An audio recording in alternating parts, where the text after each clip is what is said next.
இன்னைக்கு நிறைய பேர் பாருங்க ஆபாச படங்களுக்கு அடிமையா இருக்கிற கிறிஸ்தவர்களையும் பார்க்கிறோம், அது மாதிரி கிறிஸ்தவர் அல்லாத ஜனங்களையும் பார்க்கிறோம். அது ஒரு அடிமைத்தனத்துக்குள்ள சிக்கிடுறாங்க.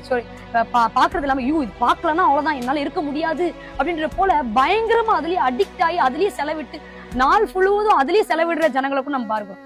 இது ஒரு இச்சை. இந்தியால 74% யூத்ஸ் மட்டுமே என்ன பண்றாங்களாம், இந்த ஆபாச படங்களை பாக்குறாங்க. அது மட்டும் இல்லாம லாகின் பண்ணி வேற பாக்குறாங்களாங்களா ஒரு சில விஷயங்கள்ல எல்லாம். அப்போ எந்த அளவுக்கு இன்னைக்கு இந்த ஆபாச படங்களுக்கு அடிமையா இருக்கிற வாலிபர்கள் நம்ம பார்க்கிறோம் பாருங்க.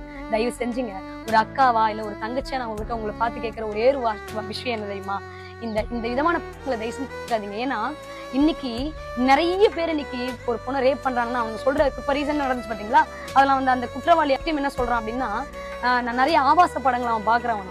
படங்களை பாக்குறது ஒரு பெண்ணை பெண்ணா பார்க்க தோணாதுங்க, அது வேற விதமா தான் பார்க்க தோணும். ஏன்னா அந்த படங்களை பாக்குறதுனால அப்படியே அது என்ன பண்ணுவோம்,